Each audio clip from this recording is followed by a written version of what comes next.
It's so fun also to have Avery in here, where she gets to come in here and join us every now and then from the choir. She comes over from the chancel choir and joins us, and it's always fun when I come in here early in the morning and I watch the band rehearse. Avery's up there. She's just dancing. She's just like dancing, and I'm thinking, you don't really do that over there in the sanctuary at the chancel choir. Not that you couldn't. You could. You might stand out, but you could do that.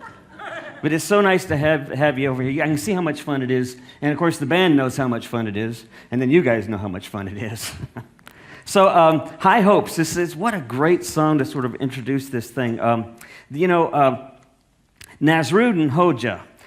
I tell a lot of Nasrud and Hoja stories. Steven Pinker, in his book, The Stuff of Thought, a book that came out about 4 years ago, he tells this story about Nasrud and Hoja, who is the Middle Eastern Sufist wise fool, right? The wisdom that is in his foolishness always starts to surface up. He tells the story of how the king had found Nasrudin finally, and Nasrudin, who was always stumping the king, always sort of outsmarting him in his foolish ways, never really being able to be entrapped by whatever the king was coming up with. Finally, the king, caught Nasrudin doing something and decided, all right, he's going to jail, but then he brought him before the magistrate and some of the others and said, we're going to sentence him to death. And then he looked at Nasrudin and said, give me one reason why I shouldn't hang you. And Nasrudin smiled and said, simple, I can make your horse fly. The king said, what? He says, I can make your horse fly. My grandfather was a great horse flying instructor. He taught horses how to fly, and some of the best horses that you've ever seen fly around. The king said, I've never seen a flying horse. Nasrudin said, well, they're rare, but I can teach your horse how to fly. If you'll give me a year, I can teach him how to fly.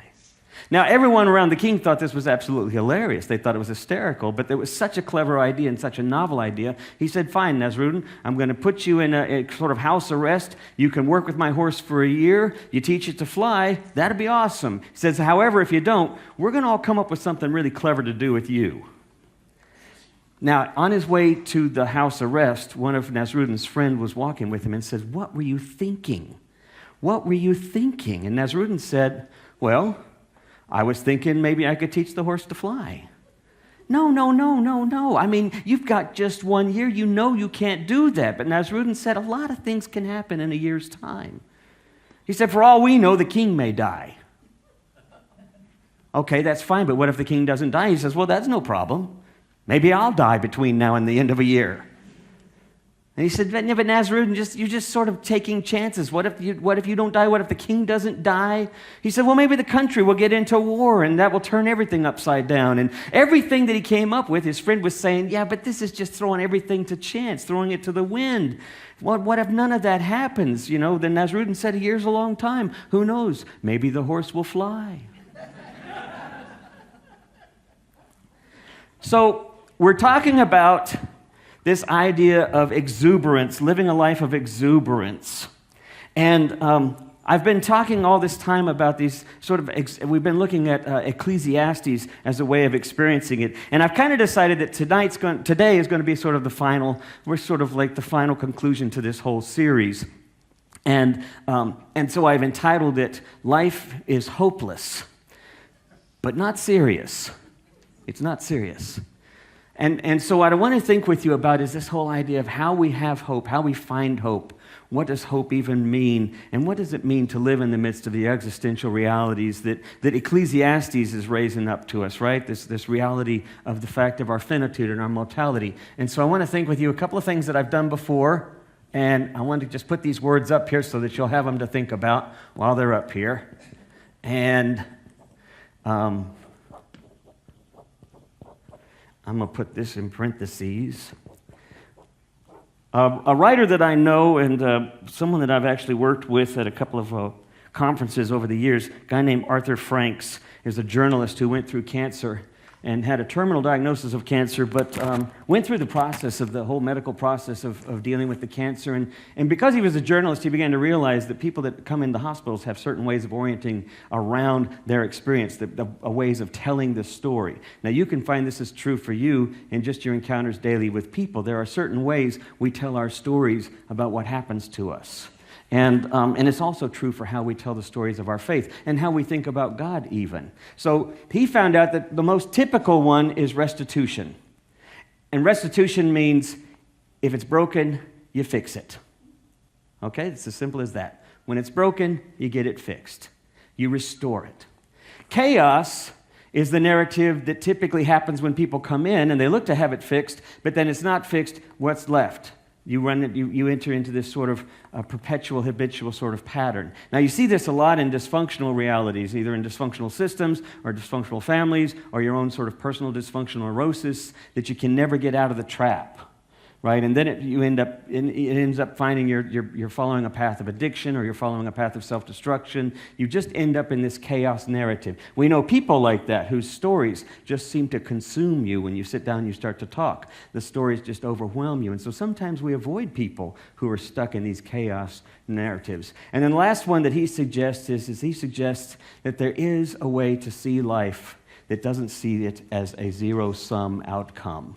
So restitution is basically a zero-sum opportunity, right? There's only one answer. Now, in zero-sum game theory, there's winners, there's losers, there's no extra resources out there, there's a finite number of things. Yesterday in the, how many of you watched the Kentucky Derby? Really? Oh, just so many? Did anybody see the horsefly at the end? Anyway, so the Kentucky Derby, it's a fixed sum. There's going to be winners, there's going to be losers, there's going to be only so many that place. It's a fixed game, it's a fixed outcome. You have winners, you have losers, it's a zero-sum game. But chaos sort of loses perspective of the game altogether, and life no longer has any order whatsoever. Quest says something different. Quest seems to look at life, the way in which you look at life is that there are non-zero-sum opportunities, that life has many things that we don't know about, that life has so many possibilities. About the only thing that's certain so far that we have pretty much guaranteed, science has proven this, so is observation, pretty much 100% chance that we're mortal. And that we will, in fact, die in the end. Now, we try to hedge that in all sorts of different ways. Sometimes we even live our lives, much of our lives have sort of lived in a denial of that fact, right? And so we have Ecclesiastes writing this whole book based on this existential question of our mortality. And I promised you last time that we'd stop reading these depressing texts, but then I ended up coming up with one more. And so I appreciate that we had to do this morning, and Jana read this. How does it start? Life leads to death. Life leads to death. That's it. You didn't get up and leave, so that's good. But here's the thing. What he does is what psychoanalysis does. It doesn't simply ask the question. Ecclesiastes says, look it right in the eye. But what I want to suggest to you that Ecclesiastes gets wrong is that sometimes when we ask the question, we presume that something's broken and that maybe nothing's broken at all. So that when things sometimes seem hopeless, it's because we've forgotten to realize nothing's really broken in the first place. And that's the conclusion that Ecclesiastes, I think, comes to at the end. It was interesting when Jakey, did you all recognize what Jakey was reading, what Jakey was reciting? From The Tempest? Yes, Shakespeare, Prospero's final speech. And I love that idea, right? At the very end of the whole thing, you've gone through this whole dramatic play, and it's Shakespeare's way of showing the drama of life, these ups, these downs, the sort of winners and losers. And then at the whole end, Prospero comes out, the very character in the play, and says, okay, these are just the dreams. This is just the stuff life's made of. Don't take it so seriously. Don't worry. You're just fine. Everything's going to be okay. And then his last line there, so how goes it with you, is again this existential question. Does it need fixing? Is it chaos? Or is there something that faith invites us into that says it's not broken in the first place? So how do we proceed? A friend of mine, a guy named Kevin Kling, tells this wonderful story. He's a fisherman. He lives up in Minnesota and a storyteller. He tells this story. He says once he was sitting at TV on Saturday morning. I don't know how many of you used to watch these fishing shows. Anybody? Yeah? No?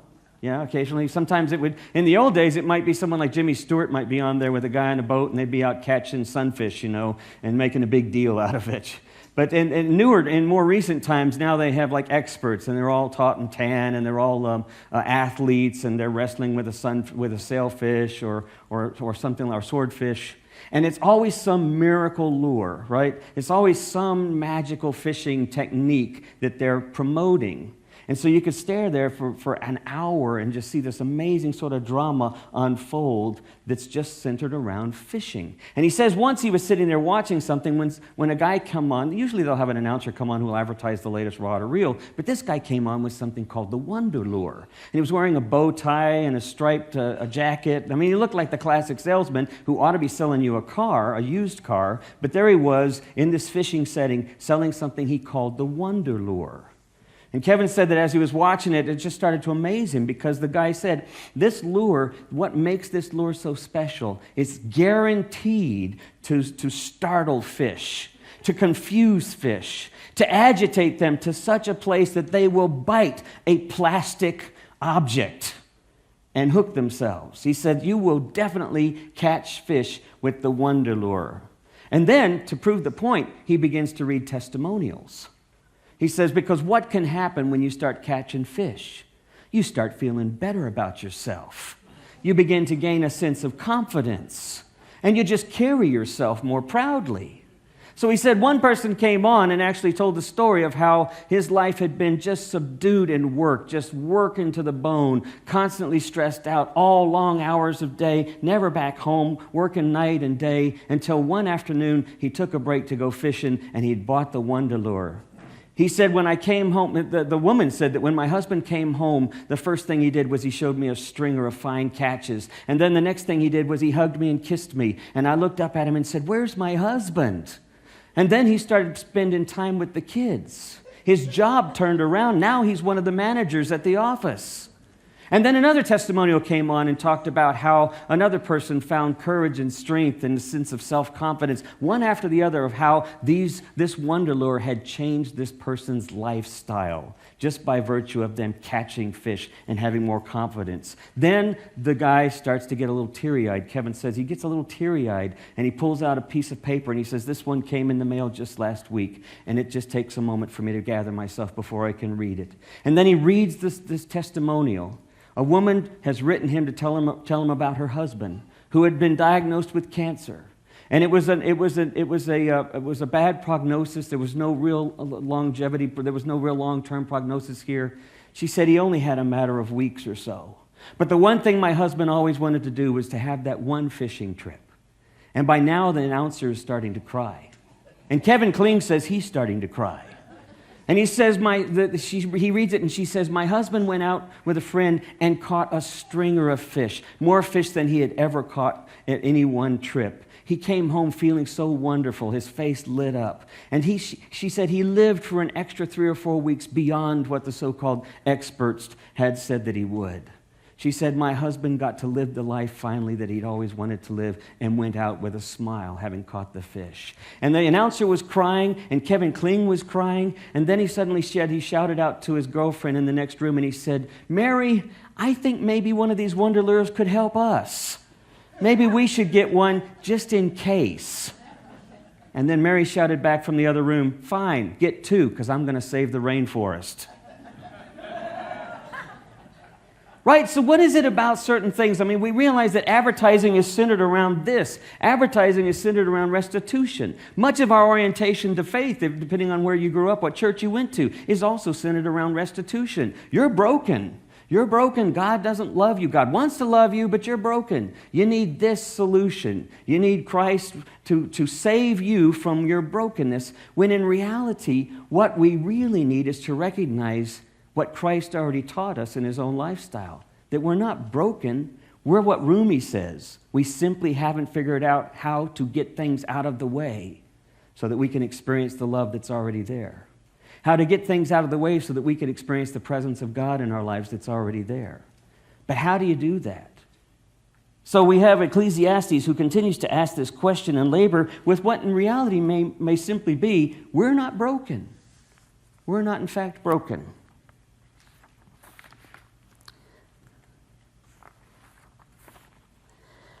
Do you remember that I've told this story in here once before? And I think, Peter, you've said that you really like this story a lot. I heard it when I was in Northern Ireland when we were on this trip that we took to Ireland. I heard it from our Bat Burns had told me. And he said, Seamus, Irishman, that's very typical, kind of like Nasrudin. Seamus was deserted on an island. And when people finally found him on the island, they found Seamus there by himself, but there were 3 small structures. Some of you might remember this.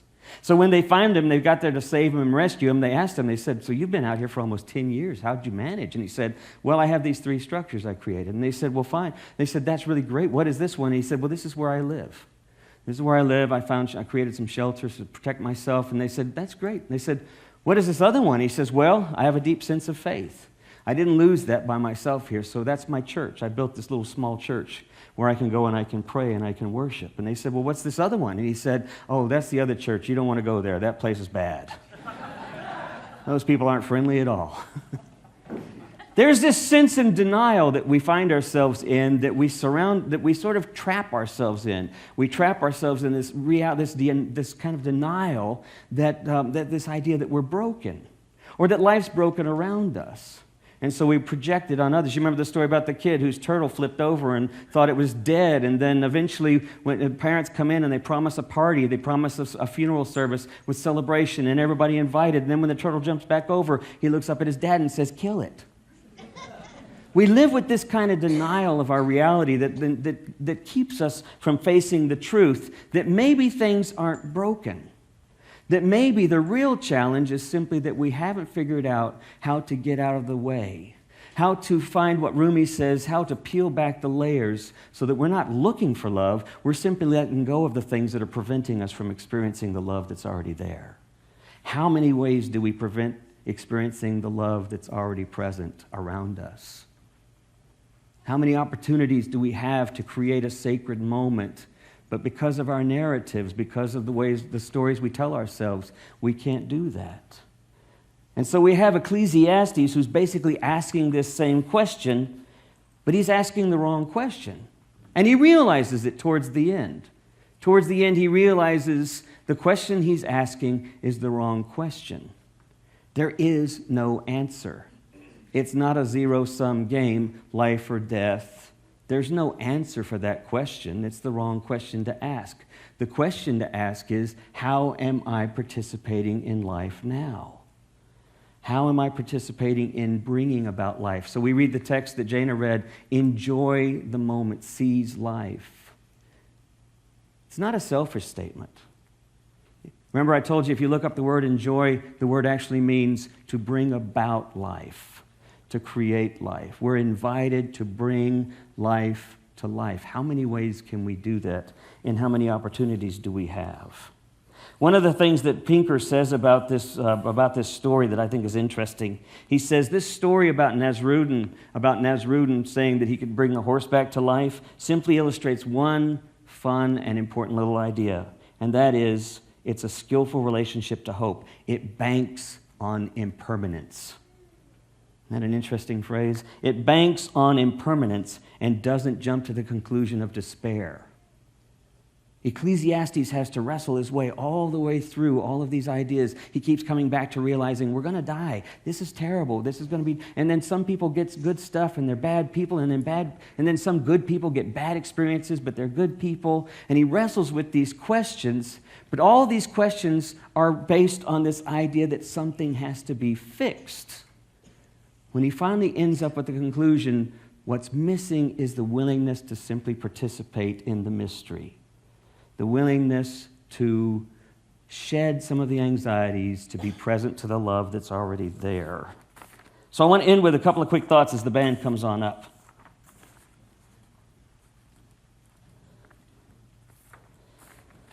Most of us can easily find ourselves in this place right here, where we wish things were different, where we wish we could win the lottery and that would fix everything, where we wish we might have the perfect partner or that our kids might be the perfect kids.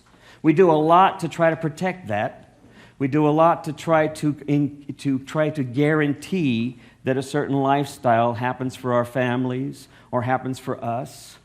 But when we do that, we find ourselves caught in this zero-sum game, either-or kind of reality, when what Ecclesiastes is reminding us, and what Paul says to the church at Philippi, because they too, like our church today, were caught up in this either-or scenario. This is the right way, this is the wrong way. With regard to human sexuality, this is the right way, this is the wrong way.